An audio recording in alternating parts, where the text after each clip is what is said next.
Según la tradición búdica, la validez de una doctrina está determinada por el razonamiento lógico. El Buda lo dijo muy claramente. Los bhikshu, o los monjes plenamente ordenados, y los sacerdotes deberían examinar mis palabras como un orfebre pone a prueba el oro quemándolo, cortándolo y golpeándolo, y solo después de eso se deberían aceptar mis palabras y no por simple respeto hacia mí. Por lo tanto, para proceder al establecimiento del estatuto de los fenómenos, tanto exteriores como interiores, deberíamos apoyarnos en el razonamiento. No hay que fiarse solamente de la autoridad de las Escrituras. Lo que se enseñó en los escritos canónicos puede ser analizado a la luz de la razón y la validez de su contenido podrá así ser establecida. Las mismas palabras del Buda pueden ser sometidas a examen. Uno de los rasgos más maravillosos de la cultura búdica consiste en el hecho de que el practicante tiene derecho a examinar las enseñanzas. También las palabras del maestro pueden ser examinadas. Por lo tanto, el acercamiento budista al conocimiento es semejante al de la ciencia moderna. En principio, no deberíamos hacer ninguna declaración categórica sobre un tema de controversia, sino examinar el problema con imparcialidad. La conclusión debería estar determinada por el análisis, examinando la prueba con ayuda de la razón. En general, el budismo tiene el razonamiento lógico en la más alta estima. Es importante establecer la base, la vía y el fruto. La base aquí significa el hecho o la realidad del fenómeno. Seguimos una vía mental basada en este hecho y así obtenemos un resultado o fruto. La práctica mental no es una simple elaboración de la mente, sino algo que realmente existe. Si la base de la práctica mental no fuese más que una simple creación de la imaginación, no encerraría el potencial de cambiar y transformar nuestra mente a través de la práctica de la vía.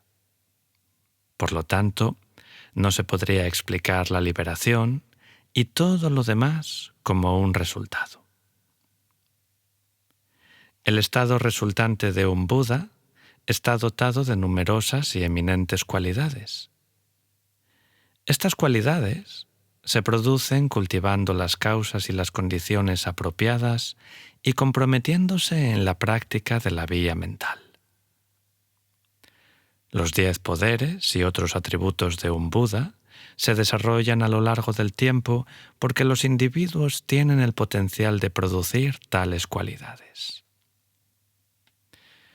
De una manera general, nada que no tenga una base o un fundamento puede acontecer. Sería absurdo afirmar que la omnisciencia surge de las rocas o de las montañas. Es mucho más lógico decir que el hecho de comprometerse en la vía que combina los medios idóneos y la sabiduría sobre la base de la conciencia puede producir la omnisciencia. El establecimiento de la base es una etapa verdaderamente crucial. Permite distinguir lo que existe de lo que no es nada más que una simple invención de la mente. Se trata de identificar correctamente las leyes de la naturaleza y de la realidad. Por lo tanto, si se quiere establecer la verdadera naturaleza de la base, es importante ser objetivo. Los discípulos del Buda dejaron por escrito varias interpretaciones de sus enseñanzas. Cuando una enseñanza de las Escrituras no puede soportar el análisis lógico, se interpreta su sentido en el contexto de 3 criterios: la intención, el fin y la contradicción. Por ejemplo, si un sutra trata de la realidad última, pero a la luz del análisis, el sentido aparente se revela defectuoso, es interpretado según la intención y el fin con los que fue impartido. Asimismo, cuando se comprueba que los aspectos oscuros que conciernen a la inexistencia del ser son defectuosos a la luz de la lógica inferencial, en modo alguno hay que aceptarlos. El tamaño del Sol y el de la Luna, la distancia que los separa de la Tierra y sus movimientos, se nos aparecen hoy con más claridad, ¿verdad? Así, si un texto de las Escrituras describe fenómenos tan evidentes de una manera que contradice nuestra percepción directa, no hay que aceptar como verdadera la versión de las Escrituras. En general, el budismo y la ciencia moderna se aproximan de manera parecida a estos fenómenos. Las enseñanzas budistas se presentan en el contexto mental de la base, la vía y el fruto. El fruto concierne a las numerosas y eminentes cualidades manifestadas por el practicante cuando alcanza la condición de Buda. Para adquirir dichas cualidades, debéis reunir las causas y condiciones adecuadas, es decir, una práctica mental que se haya integrado en vosotros. Es importante saber que cada uno de nosotros tiene el potencial de desarrollar los 10 poderes y las otras cualidades maravillosas de un Buda. El potencial es inherente a la corriente continua de nuestra conciencia. De una manera general, no se puede producir nada que no tenga una base o un fundamento adecuado. Del mismo modo que sería absurdo decir que las rocas y las montañas tienen la capacidad de alcanzar la omnisciencia por medio de una práctica mental, resulta evidente que los seres que están dotados de conciencia pueden alcanzar la omnisciencia. En este caso, la base espiritual no es otra que la naturaleza intrínseca de la mente, que tiene el potencial de alumbrar el despertar en su plenitud. La vía mental reúne los aspectos del método y de la sabiduría, lo que quiere decir que un practicante acumula los méritos y las ideas que le conducen hacia la trascendencia de la condición de Buda. Es esencial comprender las bases de la filosofía budista. No se trata de creaciones fantasiosas de la imaginación porque se adecúan a la realidad. Si no se tratara más que de quimeras, no se podría progresar en la vida, fuesen cuales fuesen los esfuerzos desplegados. No se obtendría ningún resultado y sería imposible alcanzar la liberación. Hay que mantener una mente abierta e imparcial cuando se examinan los principios fundamentales. Si tenéis vestigios de otras perspectivas filosóficas, os será difícil apreciar los principios de manera objetiva. Deberíamos examinar y analizar estas cuestiones y aceptar aquellas que encontremos lógicas. Puede ser que haya temas sobre los que la tradición budista tiene explicaciones que la ciencia no ha establecido todavía y sobre los que, por lo tanto, no tienen ninguna opinión. Pero cuando se trata de hechos probados científicamente, no deberíamos ser dogmáticos respecto a lo que está escrito en nuestros textos. Porque, como ya he dicho, este texto trata ante todo de 2 verdades básicas: la práctica del método y la sabiduría en tanto que vía espiritual, y las conclusiones de la sabiduría y del cuerpo físico de un ser despierto en tanto que resultado. Entonces, los que deseen obtener la sabiduría trascendente que está absolutamente libre de toda oscuridad, deberían meditar sobre la sabiduría aun persistiendo en una concentración unificada. El Sutra de la Pila de Joyas dice: la concentración unificada se alcanza por la adhesión a la ética. Con la consecución de una concentración unificada, meditáis sobre la sabiduría. La sabiduría os ayuda a obtener una conciencia clara, perfectamente pura. Gracias a la conciencia clara, perfectamente pura, se culmina vuestra conducta moral. Con el fin de alcanzar nuestro objetivo, tanto para el prójimo como para nosotros mismos, toda oscuridad debería ser eliminada. Los que tengan la intención de aprehender de este modo la sabiduría trascendente, deberían en primer lugar practicar la meditación de la calma mental. Un practicante que tiene la capacidad de analizar los fenómenos por medio de la sabiduría que aprende la identidad, mientras está comprometido en la meditación de la calma mental, puede engendrar la visión superior. En el plano de la práctica, los 3 adiestramientos se presentan según un orden definido. Nos explicamos. El texto dice: la sabiduría os ayuda a obtener una conciencia clara, perfectamente pura.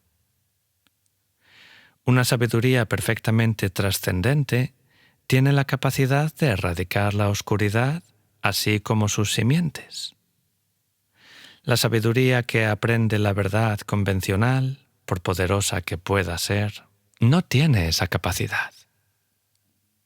Por lo tanto, podemos concluir que para alcanzarla, debe haber una sabiduría que aprende la verdad última. En este contexto, la sabiduría perfectamente trascendente implica la omnisciencia. Y para obtener la omnisciencia, se deben eliminar la oscuridad que obstaculiza la liberación, o sea, las emociones aflictivas, y la oscuridad que obstaculiza el conocimiento. Por sí sola, la sabiduría es resistencia directa que nos hace capaces de erradicar los 2 tipos de oscuridad y sus simientes, las potencialidades latentes. Ni la disciplina ética, ni la concentración unificada pueden afrontarlas directamente. Aquí, el término sabiduría se refiere a la sabiduría surgida de la meditación y no a la que proviene de la escucha y de la contemplación. Por lo tanto, para hacer efectiva la visión superior que aprende la realidad última, debéis ante todo llegar a ser diestros en la meditación de la calma mental. Ya que la concentración unificada es un pensamiento positivo, la pesadez mental y la excitación, por leves que sean, deben ser abandonadas. Para disipar esos efectos, debéis, en primer lugar, adiestraros en las prácticas de la disciplina ética. El Sutra sobre la meditación de la fe en el Mahayana dice: «Oh, hijo de buena familia, si no te ciñes a la sabiduría, no me será posible decirte cómo podrás tener fe en el Mahayana de los Bodhisattva, ni cómo podrás adentrarte en él». Este pasaje concierne al desarrollo de la fe o de la convicción que acompaña al conocimiento. A menos que el hijo de buena familia o practicante sea capaz de desarrollar la sabiduría de la visión superior, no será posible desarrollar una fe basada en el conocimiento.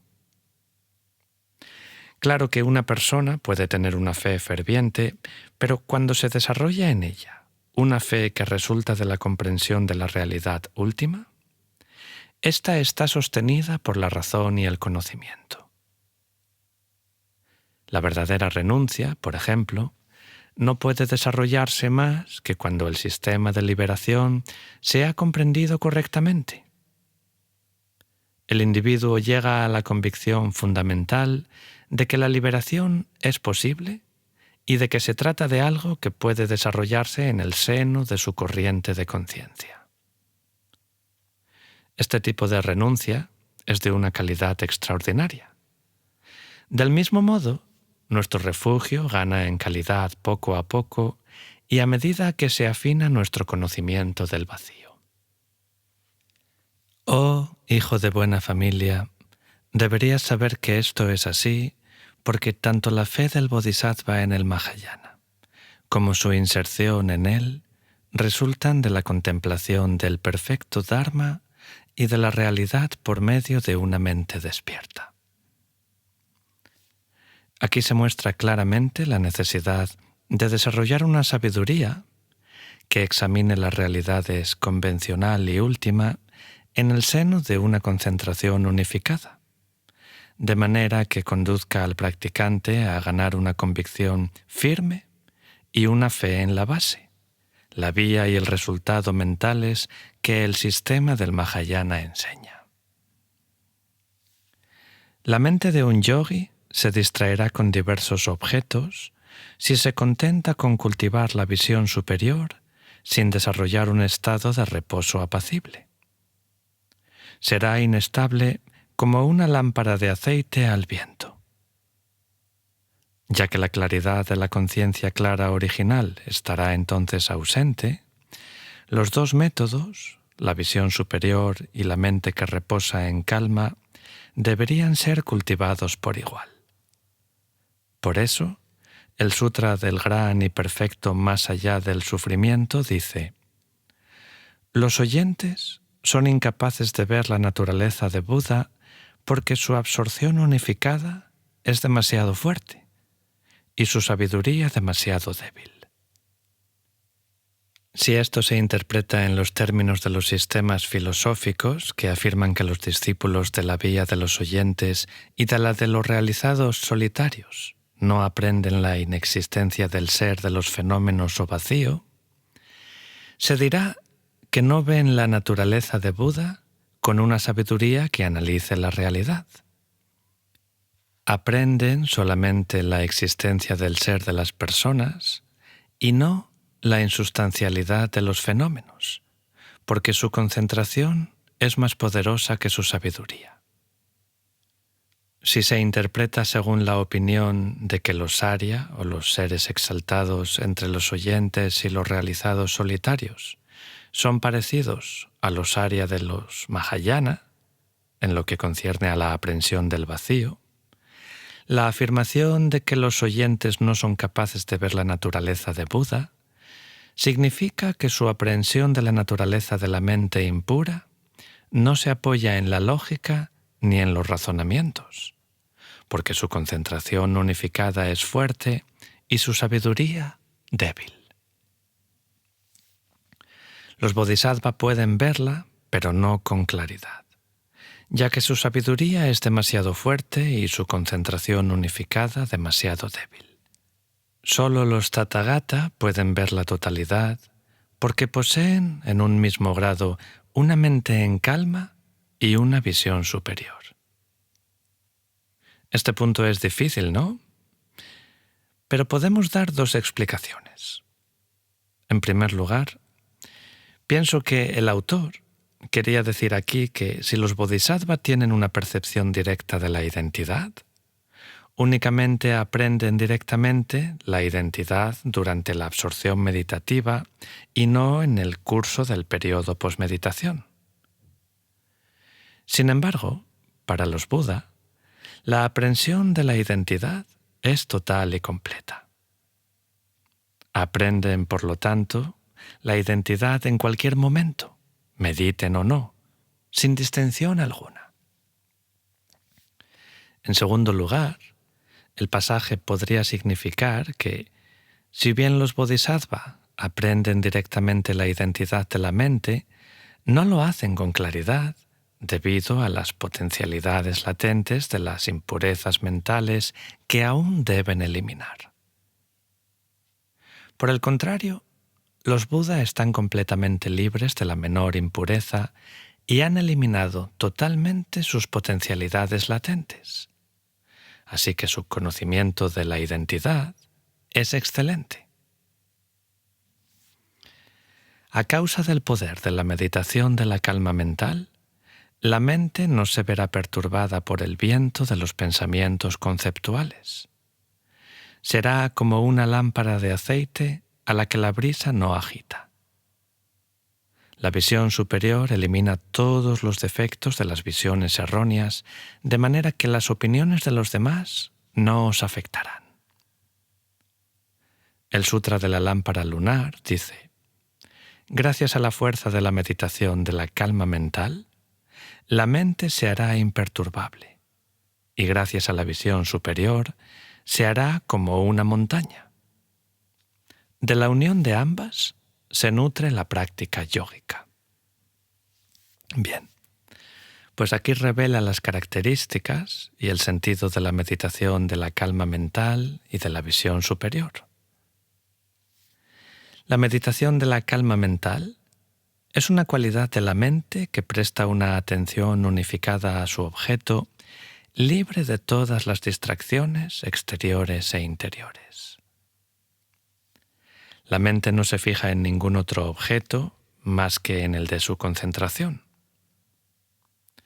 Dado que está libre de todo lastre, asimila su objeto con la mayor claridad. El desarrollo prolongado de dicho estado mental unificado tiene como resultado la felicidad producida por la flexibilidad física y mental. Y esta concentración unificada, sumada a la felicidad, es la meditación de la calma mental en sí misma. La visión superior es la sabiduría que une la felicidad física y mental a la aprehensión del vacío. La felicidad brota de la sabiduría analítica, que examina una y otra vez la realidad de su objeto y se basa en la felicidad de la meditación de la calma mental. Esta visión no puede satisfacerse con la simple fijación de la mente sobre su objeto. Cualquiera que sea el objeto, bien concierna a la realidad convencional o bien a la realidad última, es minuciosamente examinado con la ayuda de la sabiduría analítica. En el siguiente vídeo trataremos sobre las condiciones previas a la meditación de la calma mental y la visión superior. Gracias. Si te gusta lo que escuchas, considera suscribirte a este canal y darle a me gusta para ayudarnos a seguir creando contenido.